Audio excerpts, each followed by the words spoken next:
আজকে আমরা শিখব খালি ঘর পূরণ করা। দেখো বন্ধুরা, এখানে একটা খালি ঘর দেওয়া আছে এবং বিয়োগ চিহ্ন আছে। এখন একটা সংখ্যা আছে আর সমান দিয়ে একটা সংখ্যা আছে, তাহলে বিয়োগ থাকলে আমাদের যোগ করতে হবে।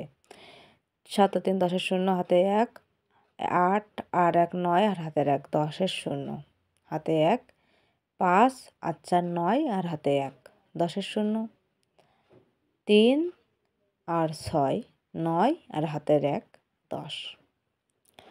তো এই অঙ্কের উত্তর হয়ে গেল। এখন এখানে কত আছে? একক, দশক, শতক, সতেরো, 6874 যোগ একটা ফাঁকা ঘর এবং সমান দেওয়া আছে 9300। এখন এখানে কোন সংখ্যা বসবে? তো আমাদের এই ক্ষেত্রে কি করতে হবে? এই ক্ষেত্রে যোগ থাকলে বিয়োগ করতে হবে, মানে বিপরীত করতে হবে। যদি এখানে ছিল বিয়োগ, আমরা এখানে দুইটা যোগ করে দিয়েছি, উত্তর হয়ে গেছে। এখানে আছে যোগ চিহ্ন, আমাদের এখানে বিয়োগ করে বসাতে হবে। এখন আমরা 9300 থেকে 6874 বিয়োগ করব। 4 সে কত হলে 10-এর সমান যায়? 6 হলে, তাহলে হাতে কত থাকছে? 1। 7 আর 1 8, 8 আছে কত হলে 10-এর সমান যায়?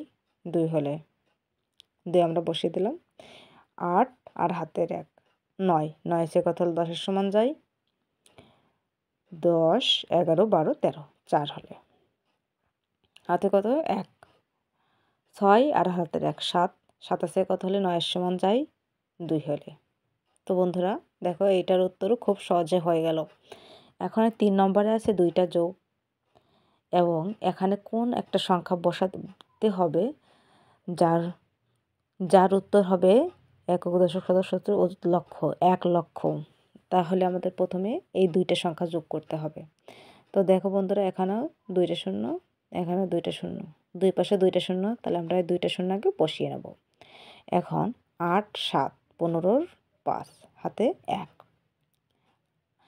8 8 আর 2 কত? 10 আর হাতে 1, 11-এর 1 2 আর 4, 6 আর 1 হচ্ছে 7। এখন এই সংখ্যা থেকে 7,71,500 থেকে 1 লক্ষকে আমরা বিয়োগ করব।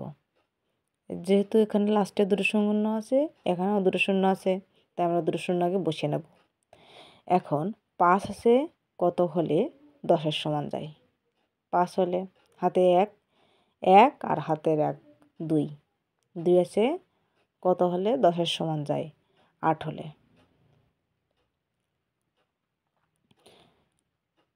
8 হলে। এখন 7 আছে কত হলে? 7 আর হাতে 1 8, 8 আছে কত হলে 10-এর সমান যায়? 2 হলে, তাহলে 2টা আমরা বসিয়ে দেব। তো বন্ধুরা দেখো, খুব সহজেই অঙ্কের উত্তর হয়ে গেল। এমন অনেক ভিডিও দেখতে আমাদের চ্যানেলটা সাবস্ক্রাইব করে রাখুন। ভিডিওটা ভালো লাগলে অবশ্যই একটা লাইক করুন।